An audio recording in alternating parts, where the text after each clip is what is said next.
Hello and welcome back to my fall series, Essence into the Woods, where I'm interviewing practitioners of folk and traditional practice and witchcraft. Today, I'm really excited to have wonderful Madame Pamita, who is the author of Baba Yaga's Book of Witchcraft, Slavic Magic from the Witch of the Woods. Hello, Madame Pamita.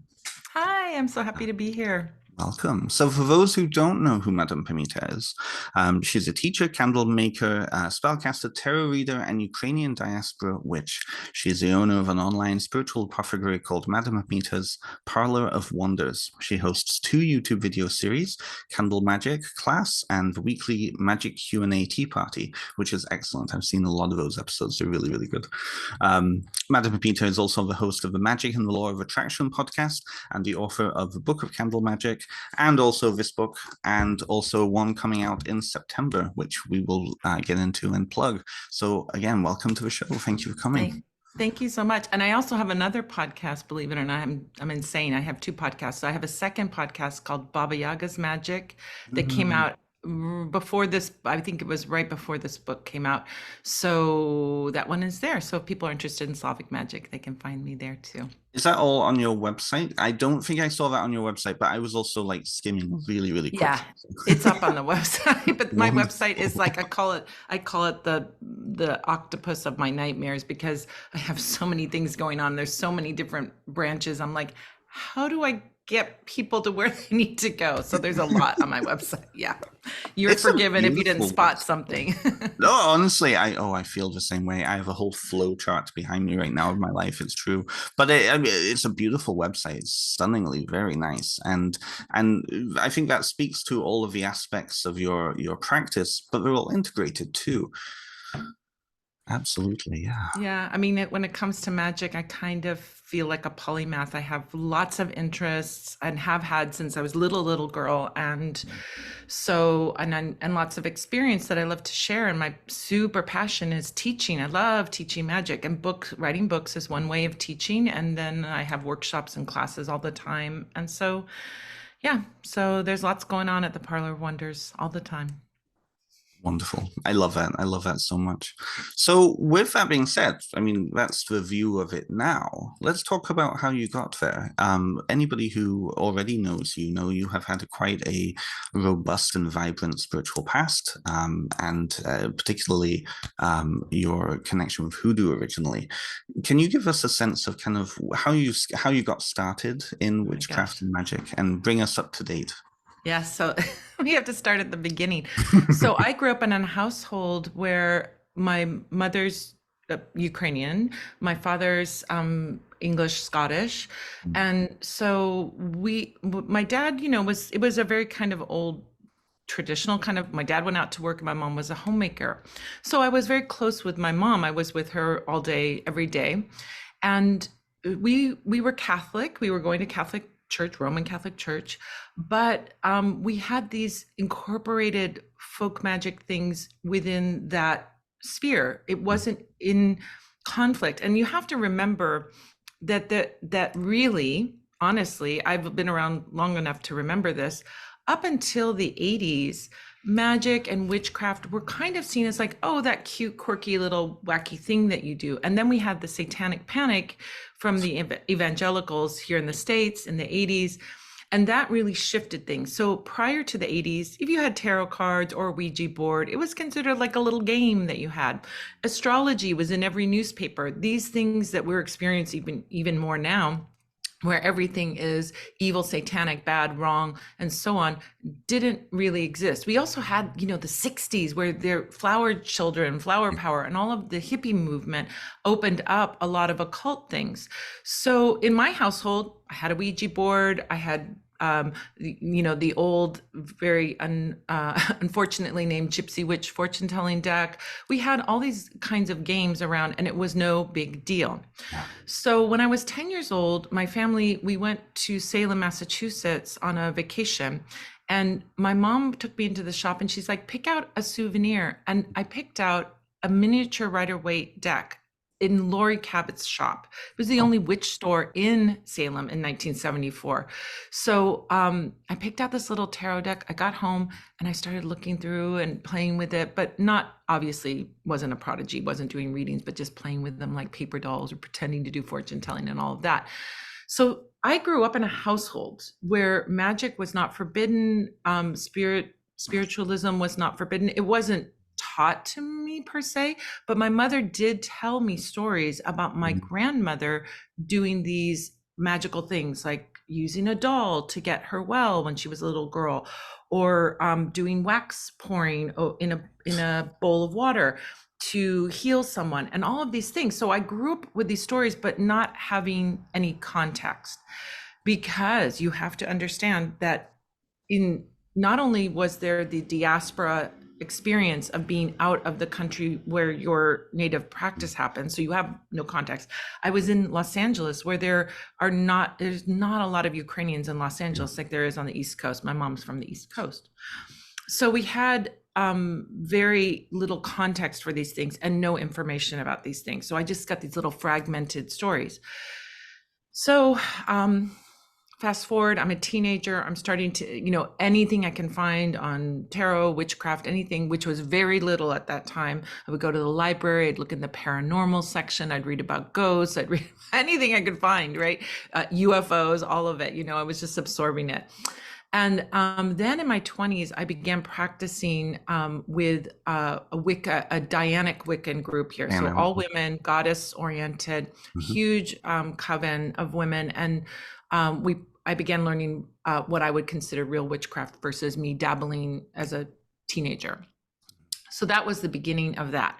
That's when I became initiated into Wicca and all of that. So that was my path. However, I sort of drifted away from that for various reasons and felt more like a solitary. I was going to do my own thing. I was practicing tarot. I was a tarot reader, professional tarot reader, and I stumbled on Lucky Mojo, Lucky Mojo Curio Company. From that, I was introduced to hoodoo, and the folk magic aspect of it very much resonated for me, and I loved that. I loved it. I loved hoodoo, and I still have hoodoo practices that are integrated into my own magical practice. I wouldn't say that I'm a hoodoo practitioner because I'm too eclectic for that, but it has definitely informed my practice in a lot of ways. And I have lots of clients that are hoodoo practitioners and so on, and I have products and all that stuff at my shop. So from that practice, I began becoming more in depth interested in folk magic practices, and it was a wonderful synchronicity that I think is a very powerful one, that I met Katie Carpets, who's also a fellow Canadian. She has a shop called thewitchery.ca, The Witchery. She and I connected at Lucky Mojo because we were both folk magic practitioners. Right. But she was also Ukrainian Canadian, I'm Ukrainian American, and we were like, oh my gosh. So yeah, and so from that, I became great friends with her, and I would look at her shop because she always had great Slavic stuff in there, and I'm always like, oh, what do you got going on today? What cute things do you have? And I always shop with her and all that. So one day I stumbled on this book called The Word and the Wax that she had in her shop, little pamphlet practically, and it says the wax pouring technique of the Ukrainian Canadian settlers in Alberta. It was a doctoral thesis by Rena Hanchuk, I think is her name, the author. I've read that. We have that at the university, actually. That's the one I was talking to. Yeah, before we were recording, I referenced that. Yes. Yes. So this book, I bought it, and it was absolutely mind-blowing because this was the first English language document that documented the things that my mother had done and described, my grandmother had done, and my mother had described. But for me, it was like the cave of wonders opening up, where I saw, oh my gosh, I can find information about this. It isn't lost, which I thought, is it lost? Is it something? What was quirky thing was my grandmother doing? So then from there, I began doing my deep research, and then came up with all these wonderful, amazing Slavic practices that I found that related back to what my grandmother had done, my mother would do, odd things like my mother would do when we'd come back from vacation. She would get down on her hands and knees and kiss the earth. And I thought, is she so nervous about traveling that she's doing this? No, this is a Ukrainian practice to honor the Mother Earth. When you travel away from home, you come back home, and we even see this. I've seen this in videos. In current day, what's happening in Ukraine, people coming that are prisoners coming back from Russia, being released and coming back and kneeling down and kissing the ground, exactly as my mother did, but with, of course, much more poignancy, because these are prisoners of war, coming back. So yeah. Absolutely. So that enough story? It's a long story. No. That's perfect, because that's a jumping off point. We could go many different ways with this conversation, but it is interesting how, when you're outside, like growing up in diaspora myself, even though my parents and I was born in the UK, being over in a diaspora, you pick up on things and you see things, and you don't necessarily put them into context. It's like in my city over here, we have a big Ukrainian population and a big Serbian population too.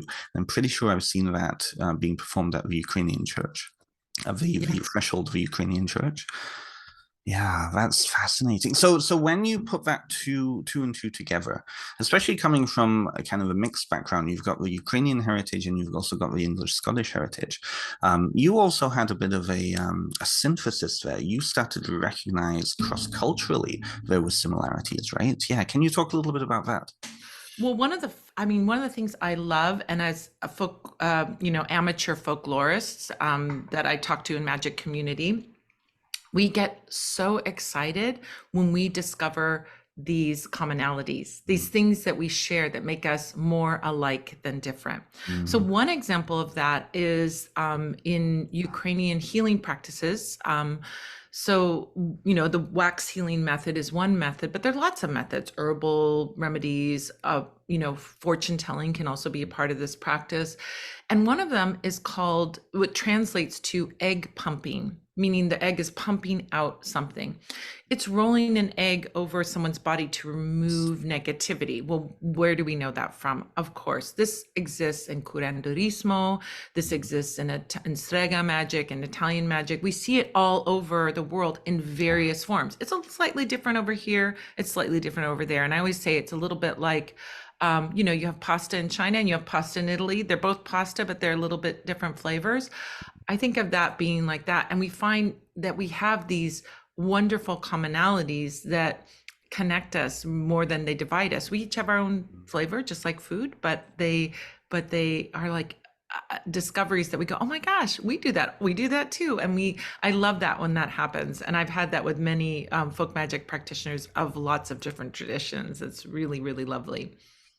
Listening closely, I'm going to psychotherapize you here. I apologize, but listening closely, it almost sounded like there was almost like it gave you permission to embrace something. Would you say that's true? Well, do you mean like in the fact that there's commonalities there? That there were commonalities, but that there was suddenly and I mean, you've spoken about this in another context, but it was almost like you were then able to fully embrace this thing because you realized that it had been part of your life for such a long time. Yes, absolutely. I mean, the interesting discovery process of knowing these things, or having, what actually was the interesting thing I found very interesting, is that when I grew up, these things were very normal for me. And I thought, like a kid, well, everybody must do this. Everybody must have a niche in their home where they have a little mini altar dedicated to the Virgin Mary, right? That's what everybody has. Or that you play this game at Easter with your decorated eggs and you hit one against the other, and then the one that cracks is the loser and the one that doesn't crack is the winner. These little traditions that exist, and you think this is normal because in your home it is normal, and then you get out in the world, you're like, oh, other people don't do that. Don't do that, right? So I think it was the discovery process in researching and writing Baba Yaga's Book of Witchcraft was about really the delight of finding that other people did this weird thing that you thought only your family did. And now you have context for it and you understand it. And you know that, I mean, it's like I said, it's like opening the cave of wonders. You just feel like, oh my gosh, there's so much treasure here. Yes, Really, there's so much absolutely. treasure. Yeah. Yeah. Yeah, you were speaking about that ancestral piece there, that strong ancestral connection that opening up that cave of wonders helped you with. I'm curious then, I'm curious about the research process for this then, because you said before we started recording how much of the original texts were still in Ukrainian, still in Cyrillic, and that you needed to really translate and bring in all of this. I'm so curious then, what was that process like? Did anything challenge some of those pre-existing ideas? Well, there were no pre-existing ideas. There were no pre. Yes, I mean, I sorry. guess it was really blank Yeah. because I would pick up a thread, and from that thread, I would discover something else. Mm, So there wasn't, okay, let's talk about, let's say, the ancestor worship, which is a great topic for us to talk about. Ancestor worship exists in the ATRs, it exists in Latin American magic, it exists in and Slavic magic, it exists in a yes. lot of practices. So when I look at a movie like Coco, which is such a beautiful, wonderful children's movie, but I use that movie as a way for lay people to see what ancestor worship is like. That it's not some spooky wooky, scary, doing necromancy or something like that, but that you're actually connecting with these loving spirits who don't die. The spirit doesn't die. Well, I did not know about ancestor worship before because we didn't have Mm, any ancestral worship practices in our home. So that mm, was a new discovery for me. But I had enough information because of growing up in Los Angeles. Of course, we're surrounded with Mexican and Central totally. American culture Mm, around us. I speak Spanish. mm, This is like the soup that I grew up in. So I was very familiar with Mexican and Central American religious and folk magic practices because they're all around me. But when I saw that there were ancestral worship practices in Ukraine and how deep they are and how um, they're just magical and there are unique aspects to them, that was new. That mm, was very new to me. I knew mhm, about ancestral practices. I had practiced sort of quasi ancestral work, but that really deepened my practice. And now I have a daily practice that I have with my ancestors. I have altars all over the house. There's all kinds of stuff that's going on. They're very present with me and I talk to them every day. So it's a very different thing than I was before I did this research. I was sort of, yeah, you're there. Yeah. Hey, mom. Hey, dad, or having dreams and things like that. But now it's like I'm very active in that process rather than mm. passively receiving a dream or something like that. So, That makes sense. That makes sense. A lot of people, at least from my view and people I've connected with, the ancestors are always just there, but there's not really an understanding of what to do with them.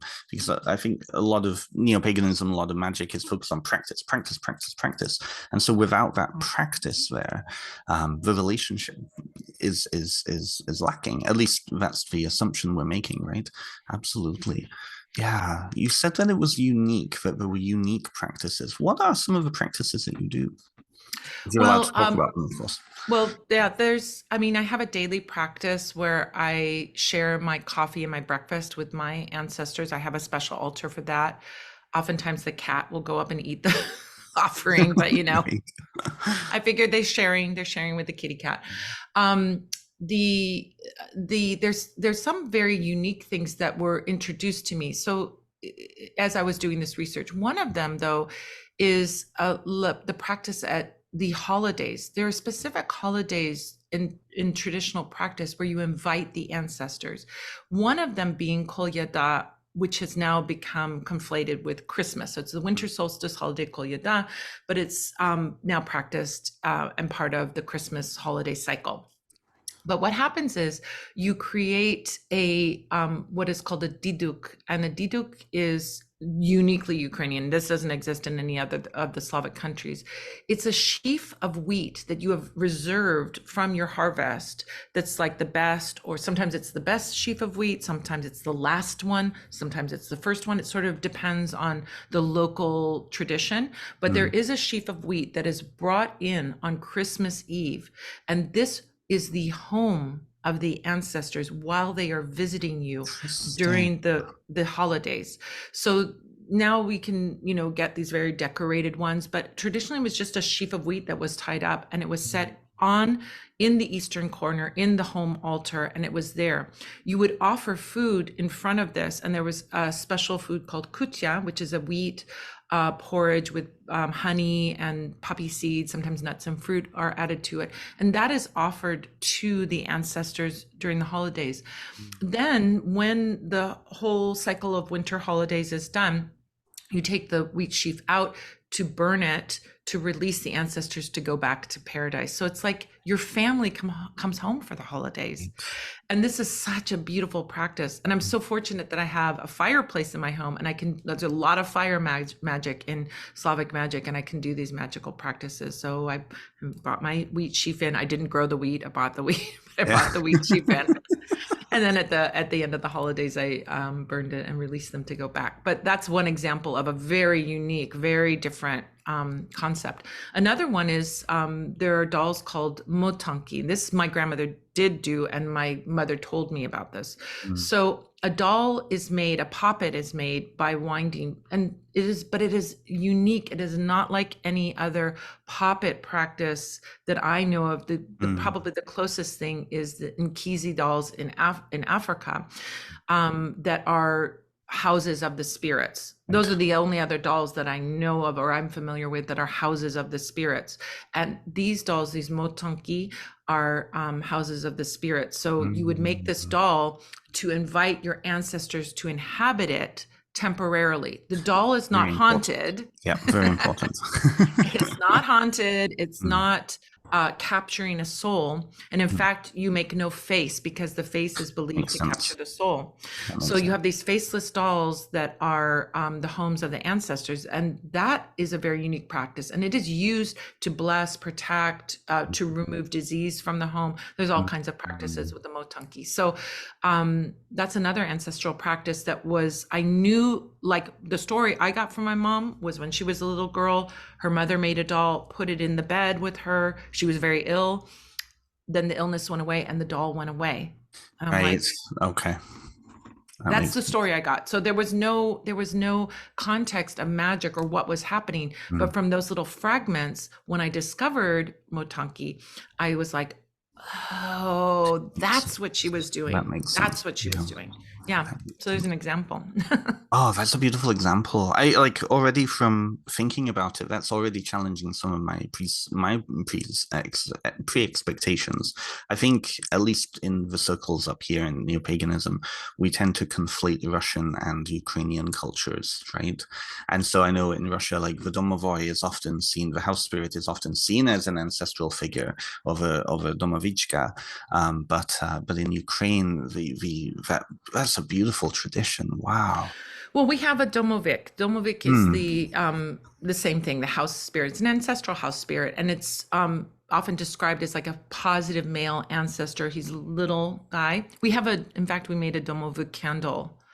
We have at our shop because I love the domovik so much. So I have a domovik altar, and I I feed everybody. I'm a Cancer. What can I do? Love it. I love it. So we do have cross-cultural things. There are things that are, and that's really pan-Slavic. It's not Russian, it's pan-Slavic. But Russia from Soviet times and prior to Soviet times wants you to believe everything's Russian, That's right. We all have it. We all have Baba Yaga. We all have Domovik, Domovik or Domovoi. We all have these things. So it's not Russian only, you might claim it, but it's everybody's got it. Polish people have it. It's like all of the former Yugoslavian nations have these spirits. So this is not exclusively Russian. That's just propaganda that they want you to believe. So. Absolutely. Well, and moving into our next question, I think that that also speaks to that diaspora kind of lens too. If people have lost their language, if people don't speak Russian or Polish or Ukrainian or Czechian, right, or Czech, not being able to then read and translate the original material, which a lot of the time, I have another guest coming on who just wrote a whole book on the Slavic gods, more from a Rodnovery point of view. And he was saying the same thing. He was saying how much of the material, especially the folkloric material, you can see the Soviet lenses in there. So, with that being said, then for you, what were some of the challenges then in not only finding material but also in teaching it to the local diaspora community here? Were there any things that you had to face and challenge and kind of work against in assumptions? If that Well, makes I sense. yeah, I think what I mean I found is that the interesting thing is it started me understanding, like I remember having the revelation. I'm like, wait, and so it's like so obvious to me now. I'm kind of laughing at myself, but back then I was like, wait a minute. Kievan Rus was the beginning of the culture. That's in Ukraine. There was nothing happening in the wastelands of Russia. This was the empty land. Nothing, no cities, no development, anything like that. It was later that these, there was a mix, I would say, of Western and Eastern culture in Russia that then they started to develop later. But the original culture that they claim is actually Ukrainian. So they're an offshoot of Ukrainian culture, but you cannot be an offshoot and claim that's ours. You see what I'm saying? Right. You Absolutely. can't. Yes. So what there's been this systematic over hundreds of years. It's not just the last 14 years. There's been a systematic dismantling over hundreds of years, the Soviet times being very much about that, where people were resettled. We find this, like, for example, in Jewish culture, in the Ashkenazi Jewish culture, people were separated from their villages and moved to different places. What happens to a culture when you have a village that has existed for hundreds of years and traditions that have been passed down, and now you scatter those people and send them off to other countries, other regions, mix with other people? Those things become can get lost. So the fact that I was able to find anything Right. about Ukrainian culture is just and then you have to understand then Soviet suppression of all things spiritual and religious. So interestingly, we find, people, this is the very curious and interesting thing. When I wrote the book, I did have that feeling of like, I'm an American, Ukrainian American. Mm. Are Ukrainian people going to be like, yeah, that's, hey girl, stay in your lane or whatever? In fact, the opposite happened, because Ukrainians understand that people were forced to leave, not of their own free will, that they were banished. And so during Soviet times, for example, people were not allowed to make pesanki, which are the decorated Easter eggs, those beautiful jewel-like decorated Easter eggs, right? They were not allowed to make them. Whole museums of pesanki were destroyed during Soviet times. And the only people that had continuity of making them were the Hutzels, who were so far up in the mountains that nobody gave a crap about them, basically, and they could sort of do what they want because they were so isolated and their land wasn't valuable. So they could be secretive and do their pesanki making, and a lot of the old Orthodox traditions were kept alive by Hutzel communities or these very isolated communities. But then the main part of Ukraine, all of that stuff was wiped out completely. However, the diaspora, my grandparents left in the 19 teens, Right. other people that left in the 1800s, early 1900s, up even through World War II, we had lots of people emigrating. When people emigrate, they take their traditions with them, and they were able to preserve pesanki making. It was like a planet under duress, sending out pods of people saying, keep our traditions alive.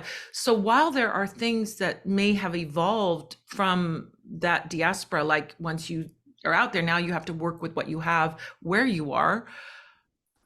What happened was, once the Soviet Union was dissolved, the Pesangi makers in Ukraine were asking the diaspora people, hey, what have you got for us? Because That makes we sense. have 80 Yes. years of destruction of this tradition. So this, what is happening now in Ukraine, where there's reprogramming, they're taking Ukrainian children, reprogramming them with Russian propaganda. They're kidnapping these kids. They're putting Russian people in Ukrainian lands and saying, well, now this is Russia. And all of this stuff is meant to destroy culture, Yes. because this is a dominant culture that wants a colonial imperialist culture that wants to destroy and wipe out and make everything Russian. So, and it's that's what it is. So what I found that was so fascinating was not people saying, well, gosh, they were excited that somebody was The writing opposite. about the It's culture beautiful. and sharing this information, and delighted that there was a book, because there are very, very, very Very few few. books in any language about Slavic magic, really. So And the ones that are there, I mean, I'm not trashing anything, but there are some very dated ones out there that are very whimsical and are not really based in a lot of the scholarship, or not based in the lived experience, and fetishizing. You know, a lot of from the 70s. I think there's one particular one from the 70s that I'm thinking of, but it's interesting that even with that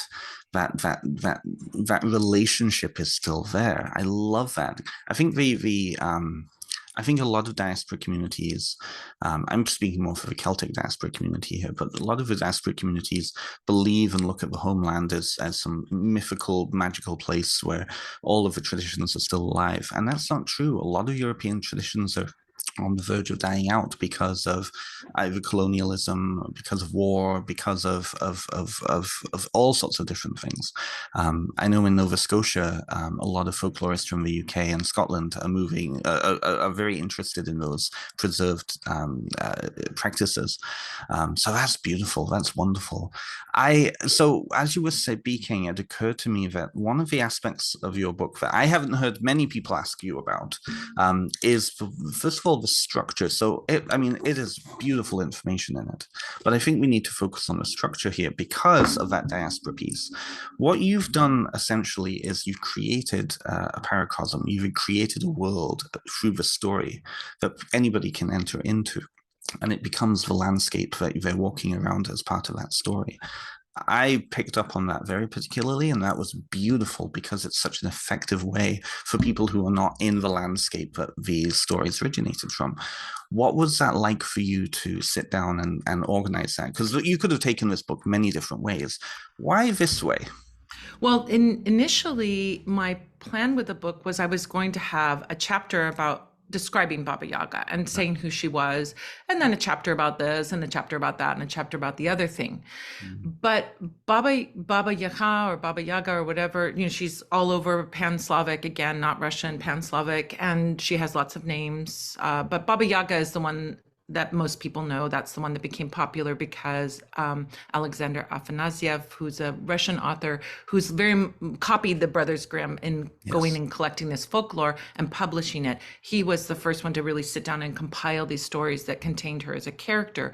So then that became kind of the name because it's codified into a book, right? But the oral folklore, she has lots and lots of names, all different countries, lots of names, and so on. So in my original concept for this book, I was like, well, I'm going to write about Baba Yaga, and I'm going to describe her, and then I'm going to bring her in and have her talk throughout the book, and share. But I'm like, that I can't put her in a chapter. She really, her spirit came to me, and both my grandmother's spirit and Baba Yaga's spirit really pushed me in this book. And as I'm a spiritualist, I'm like, okay, all right, I got the assignment now. I'm going to go forward. But she couldn't really be contained in a chapter. She's so rich, in her lore, and she appears in so many stories. There are no stories that feature her. No old stories, traditional stories. She's always a character in a story, but she's never the hero or the heroine. She's always the antagonist or the helper, or sometimes the neutral characters, good to some, mean to some, and so on. So I was working on this book, and then I was like, this is not working to put her in a chapter. And then really came to me, what if I bring a fairy tale story and I take one of the stories and I adapt it to bring in the magic that I'm talking about? So this was completely my inspired creation. This didn't come from anyone else. I didn't copy anybody else. I didn't get inspiration from anyone. And I get the inspiration from lots of places, but this was pure download, pure original idea. Mm. The closest thing that later I'm like looking, I'm like, is there anything that's like this out there? And I said, well, Women Who Run with the Wolves is maybe quasi like it, but she takes a whole fairy tale and then talks about feminism and archetypes and so on. So it's it's pretty distant from what I'm doing. So anyway, so I take this fairy tale and weave it all through, and then I have Baba Yaga talk and weave it all through, and then I share magical practices that are adapted for more modern witches. Like, how can you bring weaving? We don't weave. We don't have the cycle of spending the winter weaving as Ukrainian peasants did. But how can I bring weaving into my magic? And what does it bring to my magic if I, use a drop spindle and spin, wool into yarn? What does that bring? So my part in it, so each chapter is that little episode of the fairy tale, the adapted fairy tale, Baba Yaga sharing tradition about what that's all about, sort of explaining it all for you. And then I'm like, here are some spells, and here is what my family did, and how this relates to me, and what how you can do it too. What has happened, and that I did not foresee as I was writing this book, is the story, the fairy tale, is an initiation fairy tale. Little girl goes to meet Baba Yaga. She's tested by her as the initiator. And then she's initiated into being a witch, basically. But you as the reader, if you follow along, you're going through initiation process too. Yes. As you read that Absolutely. book. So yeah, that was a gift from Baba Yaga. The other gift from her is this book came out right at the beginning of when the full-scale invasion happened. True, So that's Ukraine right. was in the news. People were Yes. interested in Slavic. I mean, and I did, the book writing process, it's 2+ years. So this was not on my radar, like, ooh, I got to get in there when this happens and Ukraine's in the news. I give this, to the spirits. This is the spirits saying, do it now, and it'll come out at the right time. So That people who've not sat down to create and birth a book like ours, and I feel the same way. Like it feels like a birthing process. You're literally birthing these ideas into the world, and people who've not gone through that experience, or even some similar experiences, don't quite get that. It does feel like that. Like with mine coming out in a month. We're recording a month before it comes out.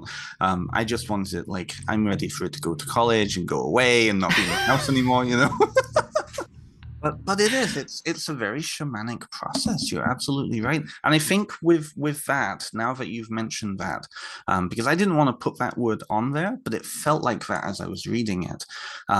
You start with that very foundational innocence, move through that experiential, very hero's journey, right? I love it so much.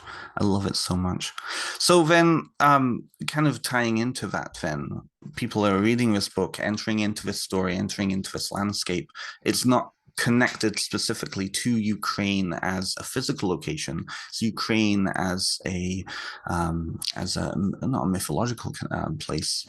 What am I trying to say here? You know what I'm trying to say. It's this wonder place. It's this just over the hill, right? I feel like a lot of diaspora people of any variety have this sense of the homeland, the place. Certainly people in the Celtic diaspora certainly have that view of Wales and Scotland and Ireland. And then they find it difficult to connect them with their local landscapes. I've had a couple of other people on. Appalachia and the Ozarks. Brendan Weston came on last season and talked about what it was like to be in that landscape, even though those traditions were originating from Europe. What is it like for you then to practice some of these now that you've gone through the writing this, now that you've got that background? What is it like for you as a Southern California American Ukrainian to walk around and be in that landscape while practicing these? What is that like for you? Well, I mean, trees are trees. Plants are plants. I mean, I don't get to see some of the beautiful, there's specific plants that have specific magic that are very, Central and Eastern European and that show up in, lore and legend and so on. But just like the diaspora communities that came to Canada and the States, the Ukrainian diaspora people, they adapted what was there, what was available to them. They didn't go, oh, well, I don't have that thing, so I can't do magic. They were like, okay, well, I'm going to work with what I have here. So, if I pour the water from a ritual if I pour it on a palm tree or if I pour it on an oak tree, it's still a tree, So I think I don't get so fussy about it because I'm practicing these things. I might be practicing them out like I feel like sometimes I'm like the astronaut with doing the spacewalk. I've got a little tube connecting me to that. But I don't feel that I don't feel like a fish out of water because I'm practicing these same things with what I have around me, and why not? That's what people have done for thousands and thousands of years. When people move, they still take their practices with them and they adapt them. That's why we find here's what's fascinating and mind-blowing. Do you know that my two heritages, English, Scottish, a little bit of Irish, and Ukrainian, all come from the same root? We're all Celtic. My family was from an area called Halicna, which translates as Galicia. Yes. So there was a country called Galicia, Gaul, where the Celts started in Central Europe and spread east and west. So we have, if you look back at the old traditions, there are Celtic things, Druidry practices that correspond to ancient Slavic practices. Worshiping in oak groves, oral tradition. I mean, the list goes on and on and on. When we talk about the commonalities of things, and this was mind-blowing for me. Also, even in more recent history, the imperialistic issue. Oh, totally. Yeah. Welsh, Scots, and Gaelic being outlawed. You could not, if you did not speak English, you could not get a good job. Absolutely. Children were beaten for not speaking English in school. Same thing happened. You had to speak Russian. You couldn't speak Ukrainian. I mean, It's like, we have more in common than we have that makes us different, right? I think more people need to understand that. More people need to get to that point of seeing those commonalities and seeing those shared experiences, because it's devastating. Speaking, a good friend of mine, Mara Starling, Welsh Witchcraft. I love Mara. Oh my gosh, I love Mara. She and I are around the same age. We grew up, I was born about 45 minutes away from her. My parents are English, though. Her parents are Welsh. We had very different experiences, even though we're from the same country. And I'm constantly brought up by her on those differences, because unless it's a lived experience, and yet so many of those lived experiences are not talked about, right? So did you grow up in the West Country? So I grew up, I was born in North Wales. I came over to Canada when I was 8.5 years old. So that's kind of where my accent is all weird right now. But it's a weird thing because coming over here, we have a Welsh diaspora over here. We also have a Ukrainian diaspora. Interestingly, a lot of them ended up in the same areas of Northern Ontario. So friends of mine have both Welsh or a very typical way of being othered, right? And because Ukrainians are, of course, Catholic, and a lot of people moving over, especially from Ireland, Catholic, they had that connection, right? I feel like those connections bring people together more than they separate. And I think that's what, at least with folklore practice, people need to understand more of it, is to look at those connections as opposed to seeing, the differences. Well, you can't do that because we do that, and so on and so forth, right? Yeah. Let's change tact completely and talk about your newest book, because while I love this one, I absolutely adore this. When Marcus sent it to me and I looked through it, I was like, yes, this is amazing. But when that, as you said before, you have a lot of pies that you have fingers in. So let's talk about Cancer Witch. What was that like for you? Well, first of all, I always have to explain to people it's Cancer, the sun sign, not Cancer, the disease. Right. Thank you. Out of context, people are like, Is there something you need to tell us? No, it's all right. I'm all right. I'm healthy. So Cancer Witch, that came about because I believe Evo or Alicia reached out to me. I don't remember which one reached out to me first and said, "Do you want to do this book with Evo? They're doing a series, and we're looking for witches of each sign." So Evo's a Sag, and himself, but he wants to co-write this series with a primary person who is of that sign. Mm. And then we have some other contributions, other contributors of that sign, and other signs that are contributing to the books as well. So immediately I said yes. And I was saying this earlier. I was standing in an airport and I got the phone call, and I'm like, yes, yes, yeah, 100% want to do this. So we had a great conversation. So Evo sent me the manuscript, what he had written, and said, here's your chapters, take it away, look at what I've written and just write something different than what I've written. And here we go. That was the most lovely, after all my torture writing Baba Yaga's Book of Witchcraft and having to read Cyrillic and translate things and all of that. It was a wonderful delight to be able to just go in and write a book that was about my own lived experience, my years and years and years, decades of practice, and taking all that information and looking at it through the Cancer lens. That was different because we don't like generally go, oh, I'm doing this because I'm a Cancer. I mean, we joke around and say like, I'm feeding everybody because I'm a Cancer or whatever. Yeah. When we think about about our magical practice, I don't go, I'm doing this because I'm a Cancer. So it was interesting to like look at like what do I gravitate to, and is that associated with that? Like I love doing a magical bath. I love doing a spiritual bath.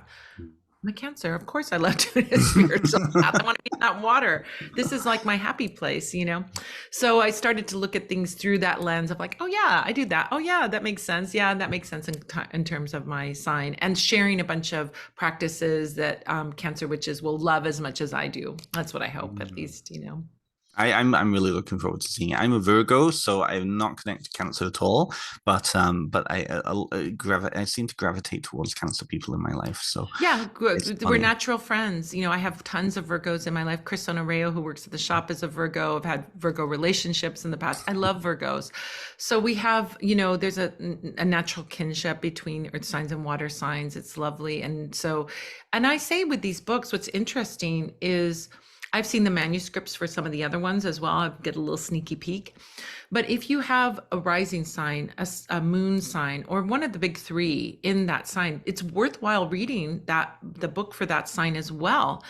This isn't just for Cancer sun signs only. If you have Cancer in your chart anywhere in a significant place, it's worthwhile because you may find practices that resonate with that part of you. So we're more than just our sun sign. We are a very complex, beautiful little jewel with lots of different zodiac influences, It's something that always struck me about astrology is how much, the fun, like we were saying before about in the 70s, if you had tarot cards, if you read astrology, it was something fun. It was something funny that you did. And yet for hundreds, thousands of years, it was a very serious scientific discipline. You went to, and in India now and in the Middle East, astrology is a big thing. You go and pay big bucks to have, Jyotisha sit down with you and look at all of those different aspects. And I think in the modern New Age community, you have people who are all about astrology or people who don't know anything about it, and there doesn't seem to be anything in between. So how would you suggest people kind of get into astrology if they if it's kind of just been in there, if they want to look into these books and collect them, because first of all, they're beautiful, they're all a gorgeous set of books. What would you suggest people do?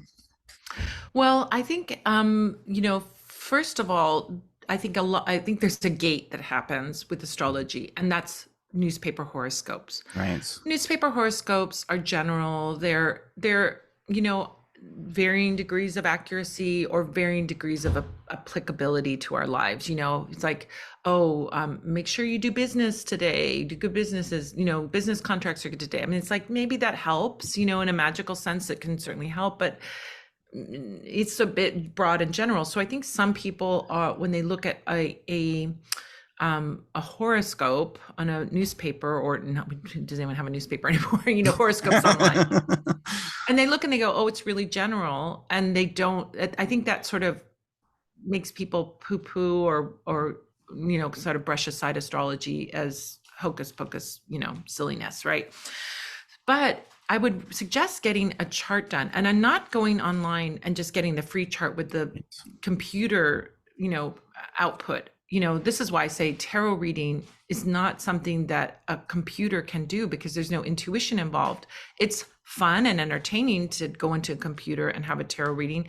But when I do it, I'm like, okay, I'm going to interpret that card. I'm not going to look at their interpretation of that card, because it's it's just a computer spitting out a rote thing. It's no intuition involved. So the same thing is true of astrology. Getting a session with an astrologer is a must. That's when I became, back in my 20s, I became fascinated with astrology. I had a wonderful friend, Yolanda Valenzuela. She's an amazing astrologer, and she did my chart, and she sat with me for an hour and a half and was 100% accurate about everything except one thing. She said, you're going to do writing. You're going to be a writer. I'm like, I'm not going to be. Meanwhile.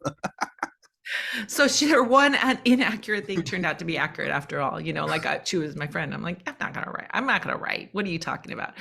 So when you sit down with a skilled and talented astrologer, it is mind-blowing. So I think what happens is people look at the free things, they look at the online astrology things, they look at the, horoscopes, and they go, yeah, I guess it applies, sort of.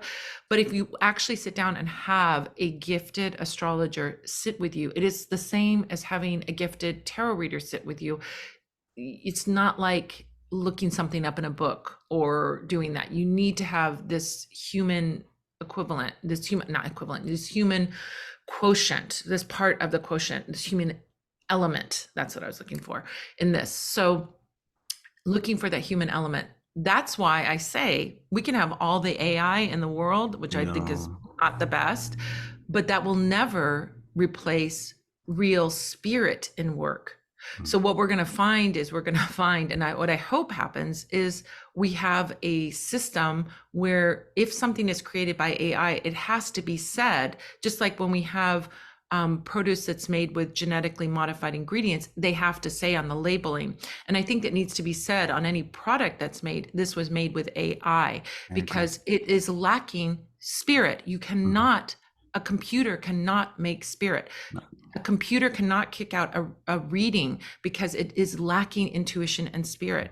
A spirit, until they invent AI that can connect to the spirit world, there's no substitution. So there will be all kinds of little fakey things out there, but they aren't going to be real. Agree. It was life-changing when I sat down with my own astrologer, and I mean, although astrology isn't a huge part of my life, I do look through it every so often, but just to have that verification of, okay, so now that's for context, okay, that makes sense now. A lot of this is working for me, and it was kind of cool. It's a different experience in a tarot reading because it's more roadmap, isn't it? Yeah. Well, I mean, tarot reading, the way I read tarot is a roadmap. I always say my tarot readings are, we want to get you to where you want to be. Now let's find the route to get there. And like Waze or Google Maps, it may say, hey, the freeway's clogged. Don't go that way. Go on the surface streets. You have free will. Everybody has free will. So it's not a destiny like you're going to have 2 children and you're going to get married in 2024 or whatever. It's more like, here is your roadmap to get there. These are the things that are going to lead you to your success. These are the things to avoid. You can do whatever you want. If you don't want to avoid it, you want to go on the freeway when it's clogged, go on the freeway when it's clogged. It's not a problem. You have choice, but it is a roadmap. So I do think that both tarot and astrology are different, but I think tarot does its best work in more near future. That's what I was meaning. Yeah. Whereas astrology is more of like the landscape that the roadmap is on, right? Yeah.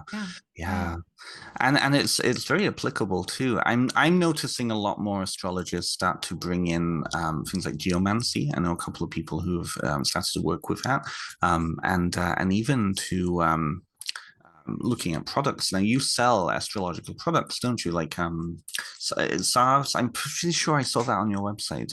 Do you sell? I'm trying to think. Like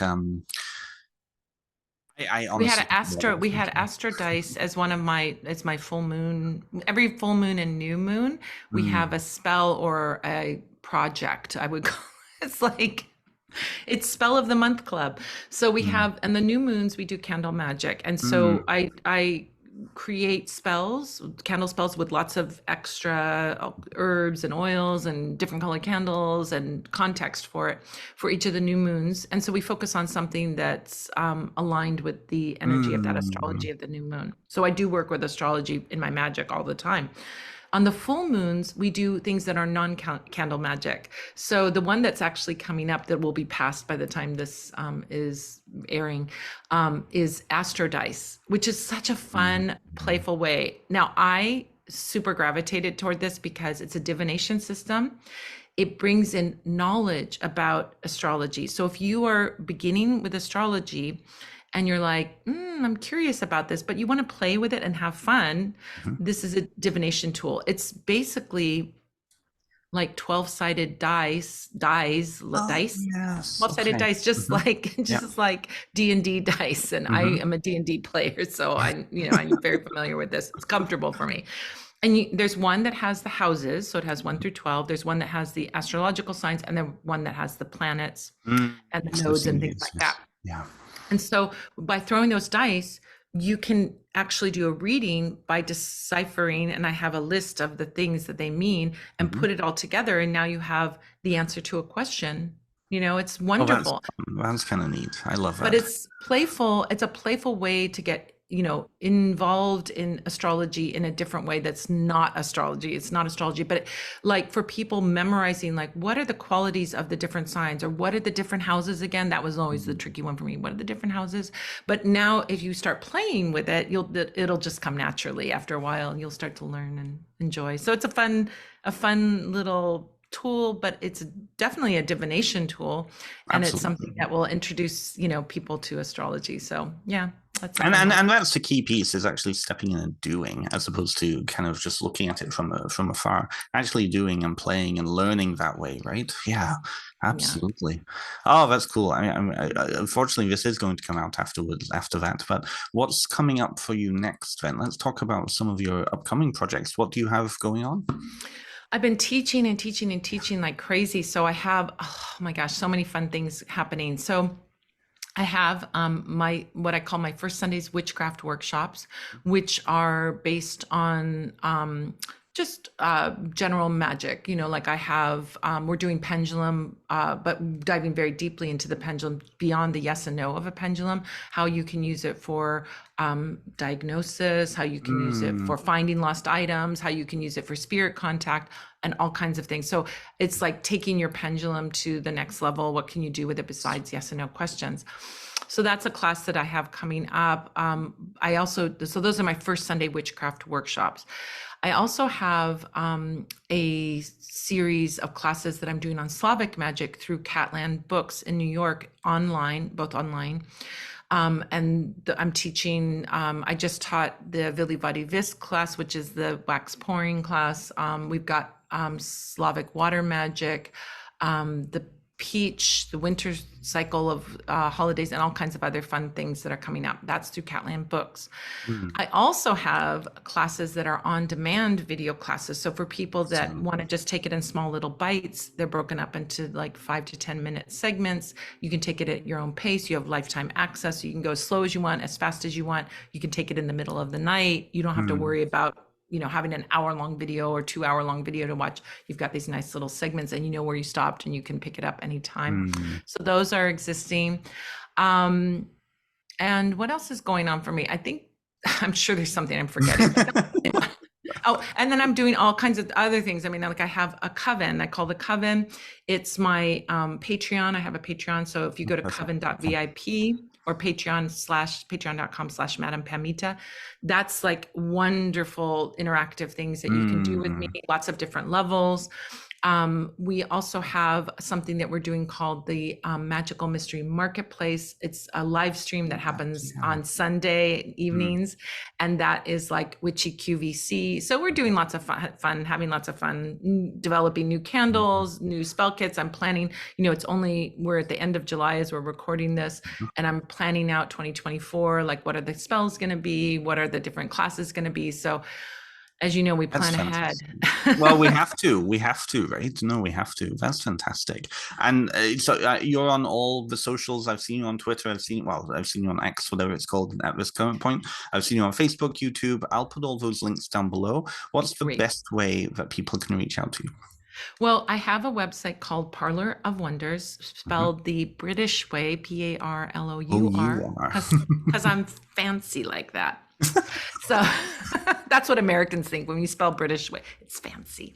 So so I have parlorofwonders.com. You can find everything there. That's why I said that's the octopus with all the tentacles. And you can find workshops and my books and articles and podcast episodes and everything, right?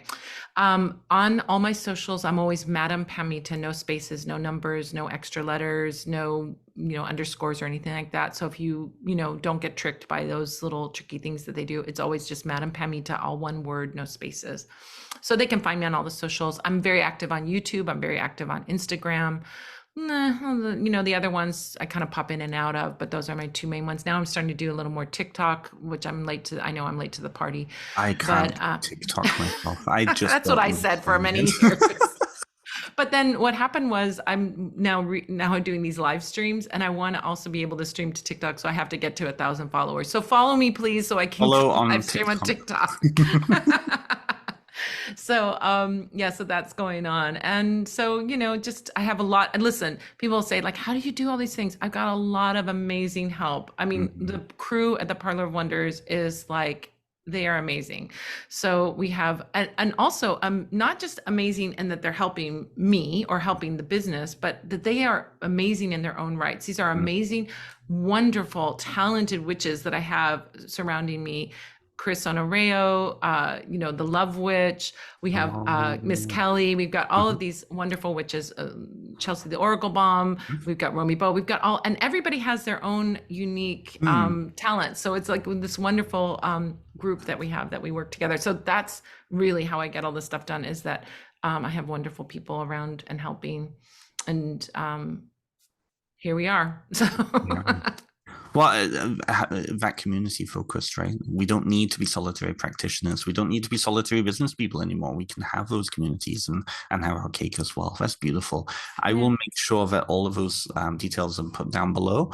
And for those who are watching, I'm going to vaguely put up here somewhere the link to the review that I've done of the Baba Yaga book. And also there will be one for the Cancer Witch coming up at some point in the future. At some point, go and pre-order that. Oh no, that'll be out by September, won't it? Yeah, it's coming out in September. Yes. So by the time this comes out, it may be out. Hopefully, Yeah, I think is what September 8th. Is it coming out or I think some point? It's some beginning of September. Yeah, but we've had, like when Baba Yaga came out, it was delayed because of paper and supply chain stuff. So. I think we always kind of look at those dates. Maybe it's gotten better now. I don't know, but look at those dates. Like it's around that time. Around that time. Either way, go and look into that. You can order that from any place that you get books. Llewellyn also has some wonderful deals sometimes. So check out Llewellyn's llewellyn.com, and you can also check out some of the other titles. I do have some other people coming on for that. I've got Matt Oren. I think Devin Hunter did one too. A couple of people. I can't think of who all that I have coming on now, but. Yeah. And they can get a signed copy from the Parlor of Wonders. I sign them if they want. I have both options available. But if you want a signed copy, it'll just be signed by me only. Evo isn't in my office, so I can't pose on him. But if you want a signed copy of any of my books, they're available at the Parlor of Wonders. And of course, I'm happy with anyone buying them anywhere. It's good to have sales anywhere. So yes, absolutely. Absolutely. I apologize. I should have said that before. Well, you didn't know. I didn't know that. Oh, this has been wonderful. Thank you, Madam Pamita, for coming on. Oh, thank you, Ben. This was Thank so you. fun. I love talking about folk magic and just getting together and having a chat with you. We still have to do more ancestor talk, but I maybe that'll know, be yes, I another know. This day. is this is the trouble. So if you can see this pile of books just behind me right here, all of those people are coming on, and all of them have written some amazing books. I could have conversations with you all for like years and years and years about this stuff. So yes, we will have another opportunity. And perhaps when your next book comes out, if you're working on something else, maybe Yeah, something yeah. under, yes, that would be perfect. There's Okay. some things brewing. There's some things brewing. We'll see what comes of it, you know? So, yeah. Oh, thank you. Everybody, thank you for joining us today. Madam Pamita, thank you for joining us, and see you all next time.